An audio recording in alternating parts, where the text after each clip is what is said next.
Dreno kalaijak mangka khoroksa siklani mangka thei patika chasali fungo salthang Pratapgarhni Thakurpoli amchayo thwidai mung Ajit Das urfe baga patimano tui amchayo kirikora onglaijak patimano rugui sawi manka Thakurpoli amchayo kungsa nogo bara tongo Ajit Das bo khoroksa malkhung mothornai phasali horkuthugo bonnogo kifilka tei malkhung bugrani orobo thangai maisai khabo asalo malkhung bugra saka horni achugo bini nogo thangai maisai kha Ajit Das chasali fungoke malkhung tui tribo thangnani koktongmani bini kok mote hingke belai chuak nangmani bagino thikena Ajit Das asalo koktoma banai patima thaya phaisok paika edi nogor thanani pulis mangkhthi khosawoi postmortem khainani bagai jibi sakam nogo talangi thangka logiwo patimani mamla no yagon nawoi bahaino saitok mungo onkhorka pulis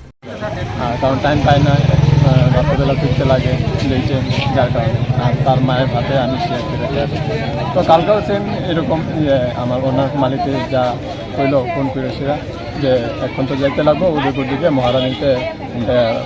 ওই যে ফাঁসিয়ে রয়েছে গাড়িটা খারাপ হয়েছে না এখন যাইতে লাগবো সিমটুম বাইরে তো আমি তৎক্ষণাৎ রেডি হয়েছি বাইরেছি আমি এবং ওনার আর আরেকজন ড্রাইভার আসছিল যে গাড়িটা পার্মানেন্ট সবসময় চালাবো তারপর গেলাম যাওয়ার পরে এখান থেকে আমরা ব্যাক করতেছি ব্যাক করে সেটা পুরোপুরি আইলাম এখানে প্রায় টাইম এবার 3:30 হইতে 4:30 রাত্রিবেলা এখানে আমরা আয় পড়ছি আর আমি এই গাড়িটা শেষ অবধি ড্রাইভ করছি লাস্ট ড্রাইভ করে আসে মানে করছি তারা যে দুইজন প্যাসেঞ্জার আসছিল যে মাল নিতে গেছিল তারা দুইজনে আমি পৌঁছাইতে গেছিলাম বিদ্যাসাগর ইলেকট্রিক অফিসের সামনে তখন রাত কটা বাজে ওই টাইমটা ঠিক একজ্যাক্ট করতে পারি না আমি ফিনিশিং টাইমটা করছিলাম যে ওই সময় থেকে মানে না সে এখানে আসছিল মালিকের সাথে ঠিক আছে তো আমার ফোন করছিল তখন আমি যখন তারা ড্রপ করার পরে আমি যখন আইতেছি তোমার কলেজ টিলার এখানে আমার ফোন করছে যে সিং আমার একটু কম হয়েছে তুমি একটু বাজার দিকে চক্কর দিয়ে অল্প নিয়ে আয় কি নিয়ে আইতে মন তো নিয়ে আইতে করতে আমি আমি খাইতাম টাইতাম না আমি কমানো মানে মদানা দিয়ে মানে অজিতে কইছে হ্যাঁ অজিতে কইছে তখন আমি লোটাস ক্লাবে গলি দিকে ঢুকছি গলি দিকে সোজা সেটা শনিতলার দিকে ডাইরেক্ট গাড়ি ঢুকাই দিছি সুটকি মার্কেটের দিকে ঢুকাইছিল আমি গাড়ি পার্কিং করে সেটা 100 টাকার মদ নিয়েছি আইনা সেটা গাড়ি সিটে রেখা দিছি সেটা তো মালিক মিসেস এবং মালিক আসছিল এখানে ভাত আইনা সেটা তারা এসেছিল তা থাকার পরে এখন আমি গাড়িটা লক করবো কিন্তু বোতলটা আমি বাইর করে সেটা নিয়ে যেতে পারতেছি না রুমের দিকে বাঁ দিকের দরজায় আসলে আমি ডান দিকের দরজায় ডান দিকের দরজাটা লক না করে শুধু গ্লাসটা উঠে লক করে ঠিক করে দিয়েছি চাবিটা যদি নিয়ে গেলেও এটা বোতলটা আমি নিয়ে আসে লক করে জামু কাটতে কিন্তু সেসব দিকে মালিকের কাছে লক করে নাম দুটো লক করে দিয়েছি তো চাবি দেওয়া হয়েছে মালিকের কাছে কিন্তু মালিক আবার রিফান্ড করে দিয়েছে সিন তোমার কাছে সিন চল করে সেটা আমি মাছের এখন খাওয়ানোর বাটিতে নিয়ে গেলাম আর সেও গেল আমার লগে একসাথে ওই যে বলে ডাকে আমি তো যাওয়ার পরে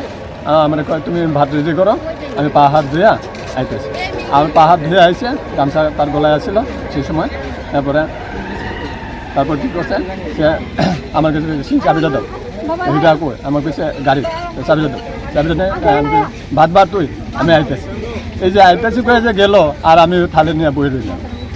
হ্যাঁ রাত্রিবেলা আর আপনি খোঁজখবর দিয়েছেন হ্যাঁ নিচ্ছি ট্রাই করছি প্রায় 9-10 বার ট্রাই করছি পাইছেন নি তো না পাইছি না তো ট্রাই করার পরে আমি এতক্ষণ যখন আয় না তো আমার তো আজকে যাওয়ানোর প্রোগ্রাম আসছিল আমার কোমরে ব্যথা পেন্ট হয়েছিল দাদার কাছে আমি কালকে যাওয়ানোর প্ল্যান করছিলাম কিন্তু আজকে যাওয়ানোর কথা ছিল ওই সম্পর্কে মনে হয় কোনো আলাপ হইতেছে আমার সম্পর্কে আমি 2 দিন আর 3 দিন চাকরি করছি আমি বাইক যেমন একই ওর করে ঘুমাইছিলেন হ্যাঁ প্রায় মাঝে মধ্যে আমরা একই জায়গাতে ঘুমাই তারপর সকালবেলা কি মানে দেখছি আমি তারপরে আমি 9-10 বার ফোন ট্রাই করার পরে আমি এই রাস্তাতে একবার হাঁটাউটি করছি মালিকের বাড়ি গেটের দিকে ফলো করছি যাক আমি মনে করছি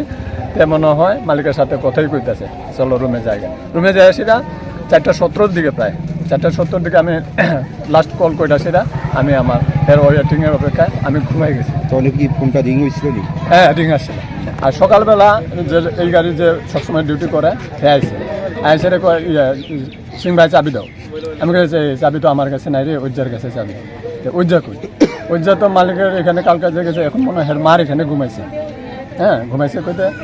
দেখ যায় জিঙা যায় জিনস ওই বাড়ি তার মায়ের বাড়িটা কইছে শ্যাম মালিকের বাড়ির দিকে যাইতে ডান দিকে গলি দিকে ঢুকে যায় এখানে তার মার বাড়ি বাইরে এলো আমার কয়ে গেলো টাটা স্ট্যান্ডে বাইরে জিম সিং ভাই অবশেষে কে দেখছে প্রথমে মৃতদেহ ওইটা তো জানি না আমরা বাজারে আসছিলাম আমরা যে ড্রাইভারটা আর আমি দুজনে আমরা দুজন বাজারে আসছিলাম, তো ওনারা ফোন করছে তোমরা এদিকে আয়ো বাড়িতে আয়ো, ওই যা ড্রেনে বেরোতেছে। এই কথা শুনতে আমরা তাড়াতাড়ি স্পিড লাগাই সেটা গাড়ি নিয়ে আয় করছি। মৃতদেহটি দেখে কি মনে হয়েছে, মানে কিভাবে? আমার মনে হয় সে ঠিক করে পড়ছে, নেশাগ্রস্ত কারণ অবস্থায়? কারণ ওইটা ঢুকলে আর যখন চাবিটা খুলবো তখন ড্রেনের এরিয়াটা খুব গ্যাপটা শুকে, যদি স্লিপ করে সে পড়ছে। এমনকি প্রতিনিয়ত নেশা করতে? হ্যাঁ, এটা তো নর্মাল তার কাছে সকালবেলা থেকে শুরু হতে লাগে, অল্প লাগে সকালবেলা। সবসময় এটা না যে একসাথে অনেকটা খেলা, এটা না 10-20 টাকা করে মানে রানিং থাকে।